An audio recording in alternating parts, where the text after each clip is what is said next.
이 새벽자단 가운데 주신 하나님의 말씀 함께 보도록 하겠습니다. 오늘 주신 말씀은 사사기 7장 1절로 7절입니다. 사사기 7장입니다. 1절부터 7절까지 말씀. 여룹바알이라 하는 기드온과 그를 따르는 모든 백성이 일찍 일어나 하롯샘 곁에 진을 쳤고 미디안의 진영은 그들의 북쪽이요 모레산 앞 골짜기에 있었더라. 여호와께서 기드온에게 이르시되 너를 따르는 백성이 너무 많은즉 내가 그들의 손에 미디안 사람을 넘겨주지 아니하리니 이는 이스라엘이 나를 거슬러 스스로 자랑하기를 내 손이 나를 구원하였다 할까 함이니라. 이제 너는 백성의 귀에 외쳐 이르기를 누구든지 두려워 떠는 자는 길라산을 떠나 돌아가라 하라 하시니 이에 돌아간 백성이 2만 2천 명이요 남은 자가 1만 명이었더라. 여호와께서 또 기드온에게 이르시되 백성이 아직도 많으니 그들을 인도하여 물가로 내려가라. 거기서 내가 너를 위하여 그들을 시험하리라. 내가 누구를 가리켜 내게 이르기를 이 사람이 너와 함께 가리라 하면 그는 너와 함께 갈 것이요 내가 누구를 가리켜 내게 이르기를 이 사람은 너와 함께 가지 말 것이니라 하면 그는 가지 말 것이니라 하신지라. 이에 백성을 인도하여 물가에 내려가매 여호와께서 기드온에게 이르시되 누구든지 개가 핥는 것 같이 혀로 물을 핥는 자들을 너는 따로 세우고 또 누구든지 무릎을 꿇고 마시는 자들도 그와 같이 하라 하시더니 손으로 움켜 입에 대고 핥는 자의 수는 300명이요 그 외 백성은 다 무릎을 꿇고 물을 마신지라.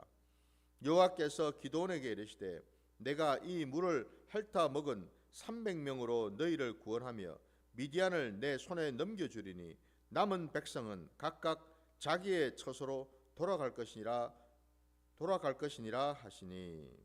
아멘. 아멘. 자, 오늘 우리에게 주신 말씀을 가지고 구원의 방법이라는 제목으로 말씀을 나누고자 합니다.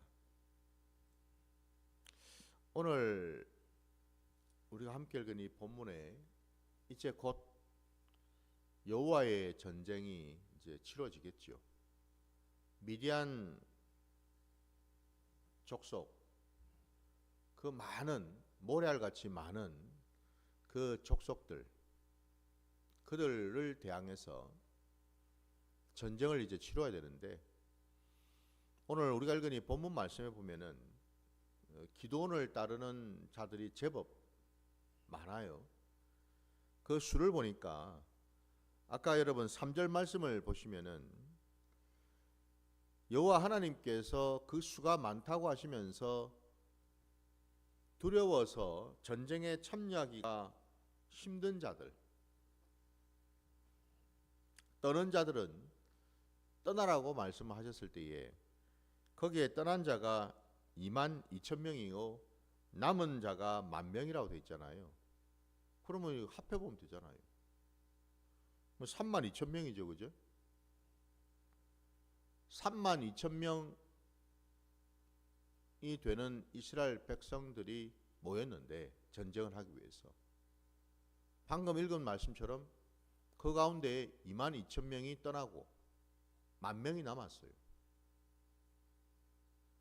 우리의 상식과 우리의 어떤 이 이해로는 도저히 납득이 되지 않는 대목들입니다.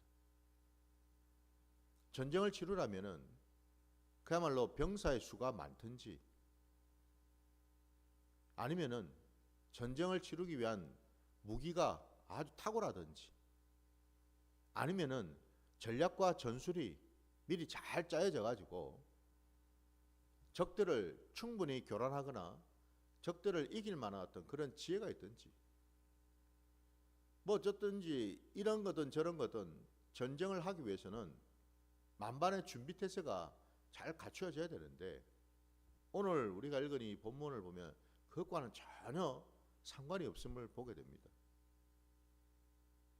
오히려 모인 그 숫자에서도 여호와 하나님께서는 수가 많으니까 줄이라고 말씀하셔요.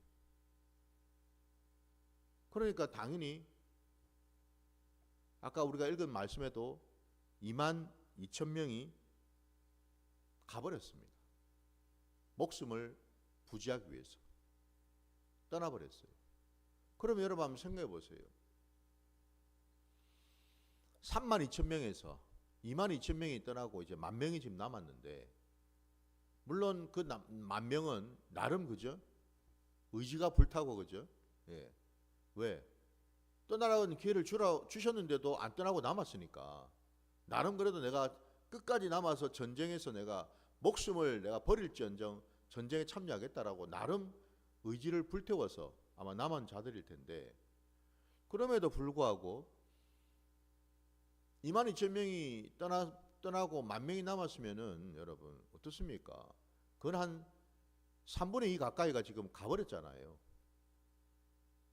그러면 3분의 1이 남았는데 그 3분의 1이 그 3분의 2가 떠나는 것을 쳐다보면서 마음이 좀 동요는 없었을까요? 불편함이 없었을까요? 전쟁을 앞두고 더 여러분 뭐예요? 사기를 진작시키고 사기를 충만케 하기 위해서 더 똘똘 뭉치고 그죠? 더 으쌰으쌰 해도 모자랄 판인데, 그 모여있는 사람들 중에서 3분의 2가 떠나버리는 것을 지켜보는 남아있는 자들의 마음은 어땠을까? 마음이 상당히 불편했을 거예요. 나름은. 그러니까 한마디로 제가 지금 장황하게 지금 말씀을 드리는 이유는, 지금 이 전쟁은 사람이 할 수 있는 전쟁이 아니다라는 것을 말씀드리기 위함이지요. 사람의 머리로도 이렇게 하면은 이길 수가 없을 것 같다라는 거죠. 지금 그 방법으로 그 길로 여호와 하나님이 인도를 하시는데, 왜 이렇게까지 여호와 하나님이 하시는가? 심지어는 오늘 그 뒤에 또 보시면은 1만 명이 남았으면은 그 1만 명을 데리고 전쟁을 치르면 되잖아요. 근데 또 여호와 하나님 하신 말씀이 아직도 많으니, 4절 말씀에 그죠? 여호와께서 또 기드온에게 이르시되 백성이 아직도 많으니 그들을 인도하여 물가로 내려가라. 결국 물가로 그 내려간 1만 명 가운데에서 물을, 냇가에 있는 그 물을 떠먹는 그 모습을 보고서 두 패로 갈라졌단 말이에요.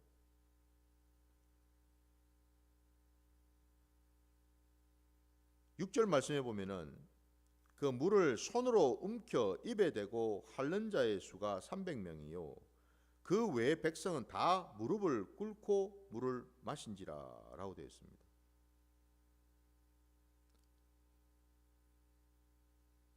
만 명 가운데에서 여러분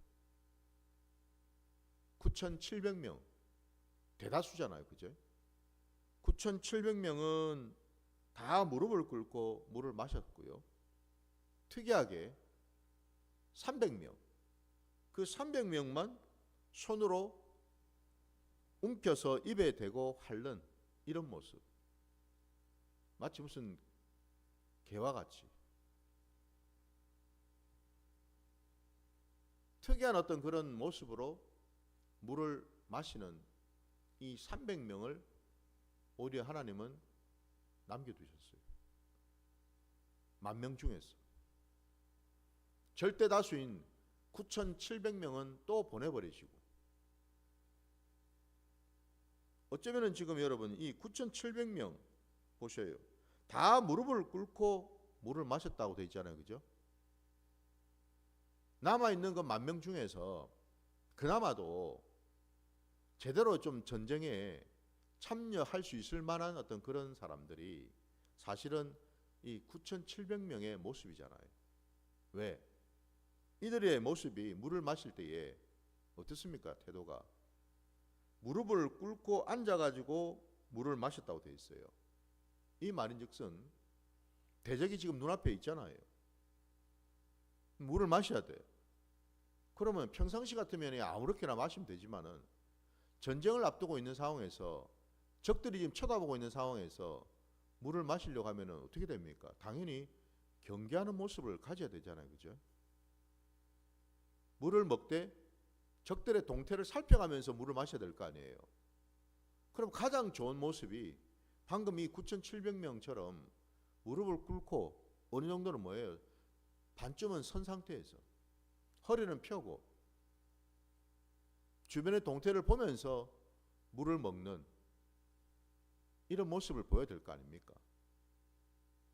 그러니까 적어도 10,000명 중에서 그나마도 전쟁에 참여해서 치를 수 있을 만한 그런 어떤 태도를 가지고 있는 사람들이 이 9,700명인데 여호와 하나님은 놀랍게도 그들은 보내버리시고 참으로 이상한 모습으로 곧 뭐예요?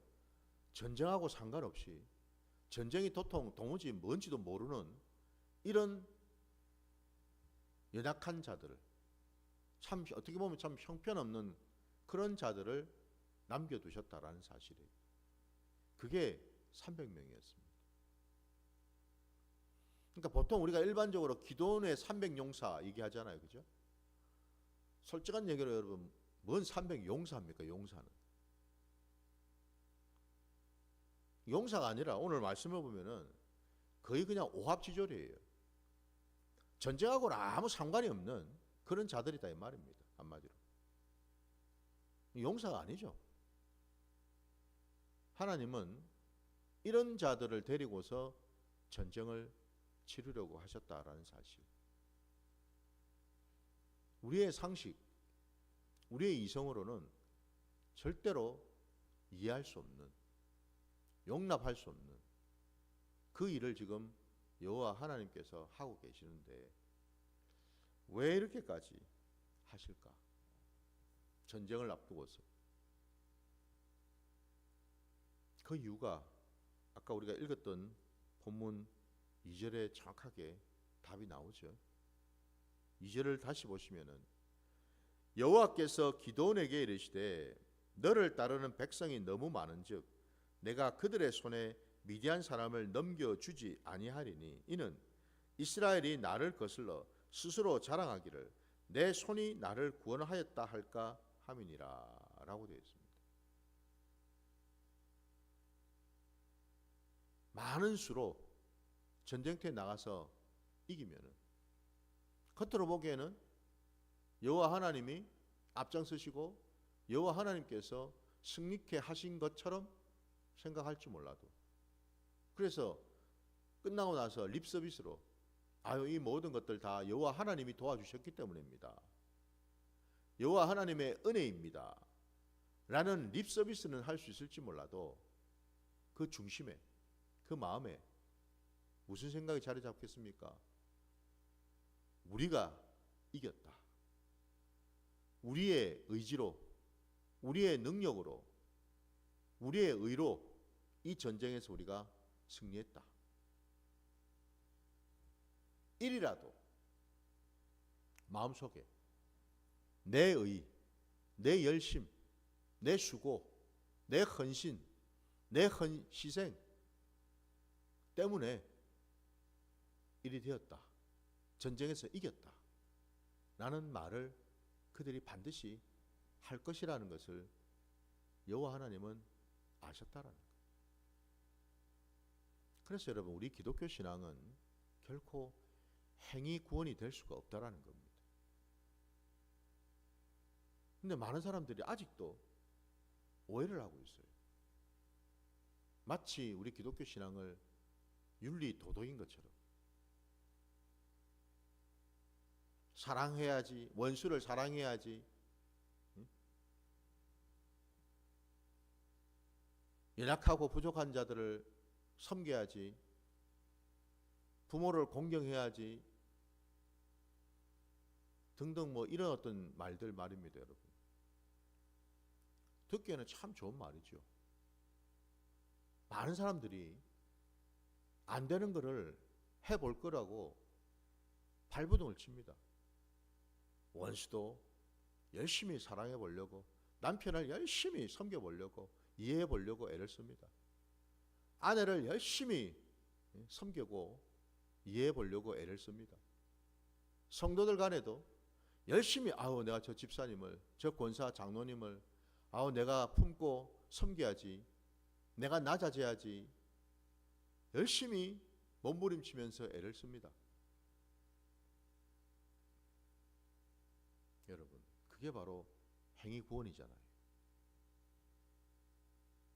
근데 단도직입적으로 말씀드리자면 그게 잘 되던가요? 그렇게 몸부림치고 애를 쓰니까 잘 되던가요, 여러분? 작심삼일이고 3-4번 아닌가요, 여러분?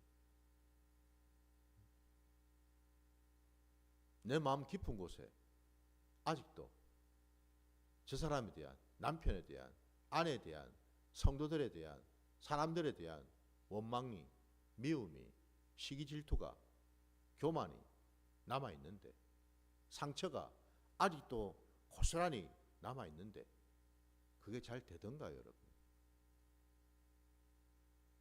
안 되잖아요. 안 되는 거는 안 된다라고 인정할 수 있어야 되잖아요.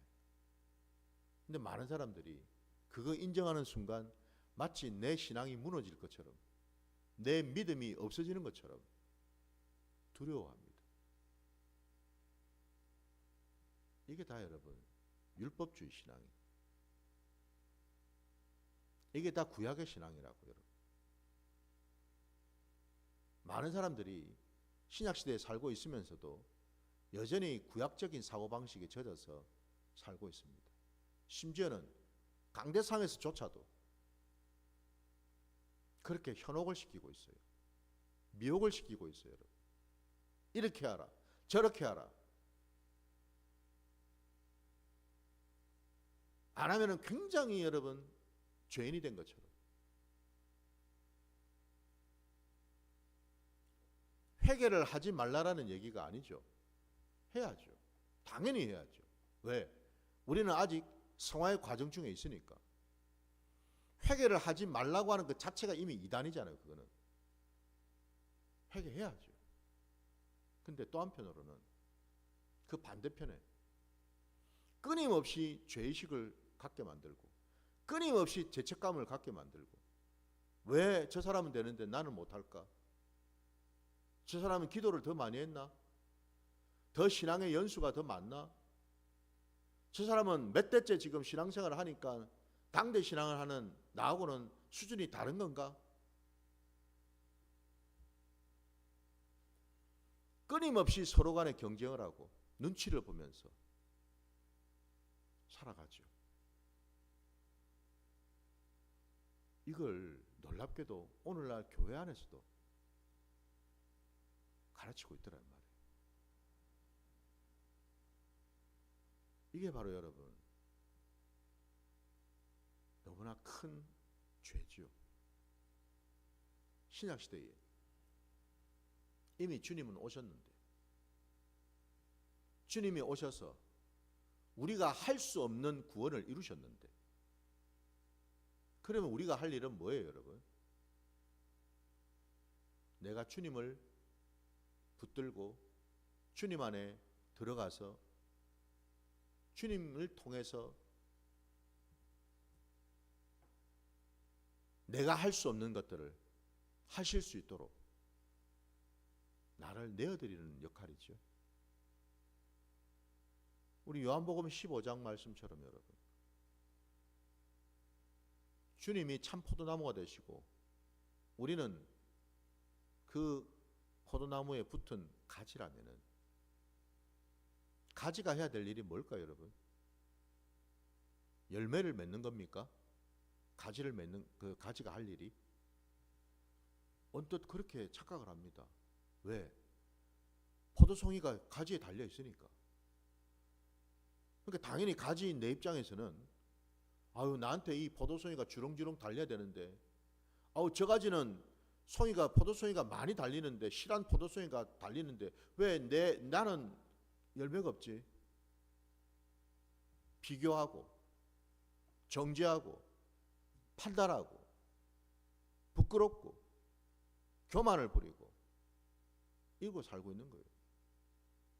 당신은 목사면서 그런 것도 못해? 당신은 장로면서 왜 그렇게 살아? 그러고 있어요, 서로. 여러분,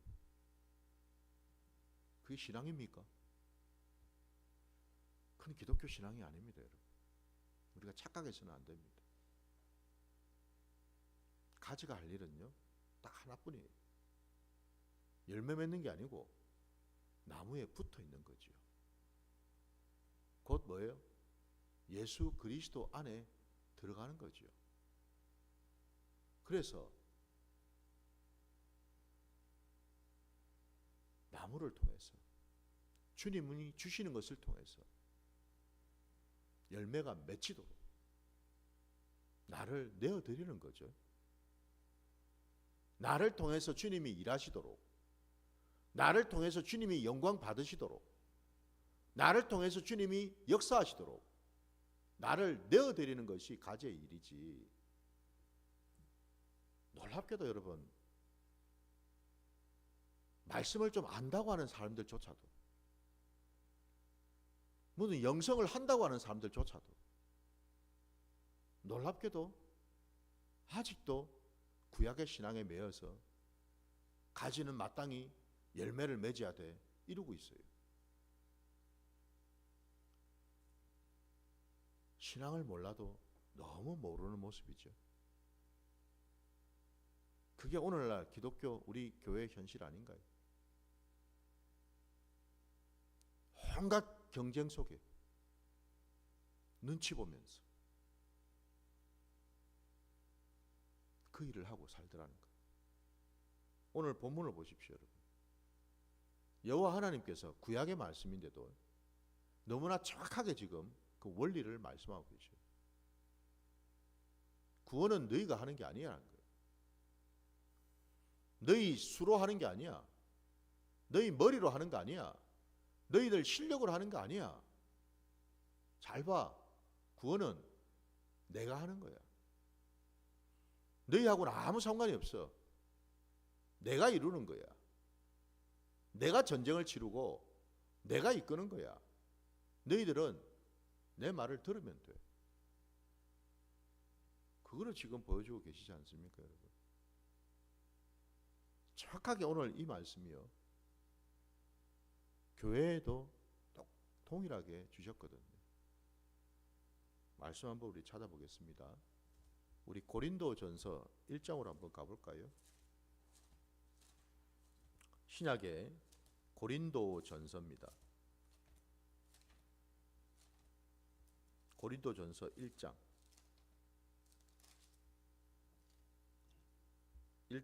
26절부터 29절까지입니다. 형제들아, 너희를 부르심을 보라. 육체를 따라 지혜로운 자가 많지 아니하며 능한 자가 많지 아니하며 문벌 좋은 자가 많지 아니하도다. 그러나 하나님께서 세상의 미련한 것들을 택하사 지혜 있는 자들을 부끄럽게 하려 하시고 세상의 약한 것들을 택하사 강한 것들을 부끄럽게 하려 하시며 하나님께서 세상의 천한 것들과 멸시받는 것들과 없는 것들을 택하사 있는 것들을 패하려 하시나니 이는 아무 육체도 하나님 앞에서 자랑하지 못하게 하려 하심이라. 아멘. 구약이든 신약이든 여러분, 이게 구원의 방법입니다.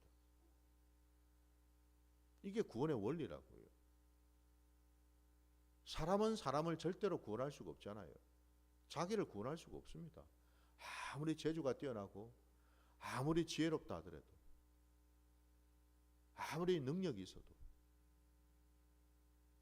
구원은 오직 여호와 하나님만이 하실 수가 있죠. 그래서 지금 분명히 말씀하지 않습니까? 세상으로 볼 때는 이거는 너무너무 형편없어. 쓸모가 없어. 그런 자들을 오히려 하나님은 쓰시더라 이 말이죠. 저와 같은 자들.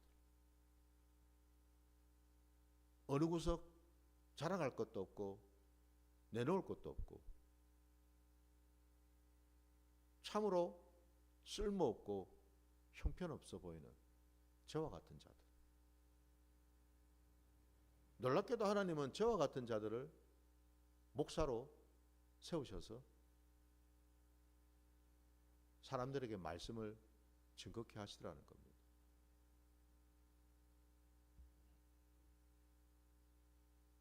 놀랍죠? 왜 그렇겠습니까? 그래야지만 하나님이 영광을 받으실 수 있잖아요. 우리가 하게 되면은 하나님의 영광을 가릴 뿐만 아니라 그 하나님께 돌려드려야 될 영광을 내가 가로채는 꼴이 되어버리잖아요. 내 속에 내가 했다라는 생각이 드는데 그렇지 않습니까, 여러분?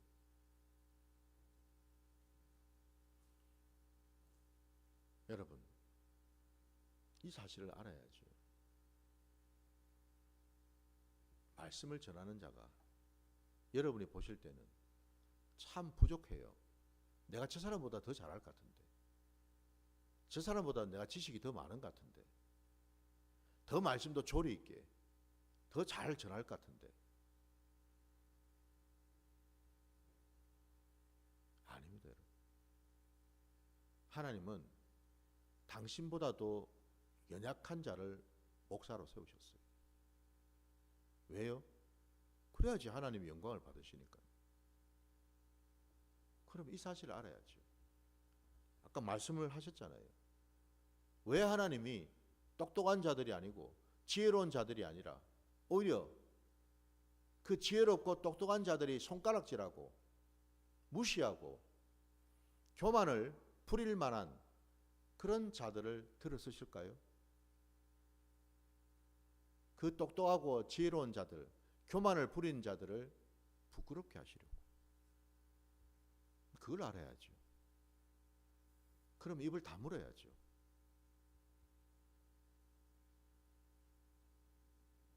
하나님이 영광을 받으시면 되거든요. 우리가 할 게 아니라는 거예요. 하나님이 하시죠. 하나님은 주님 말씀처럼요, 땅바닥에 굴러다니는 이 돌들로도 영광을 받으실 수 있는 분이시잖아요.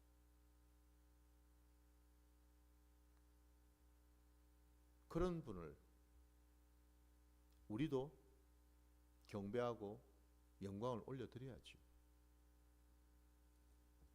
말씀을 좀 마무리하겠습니다.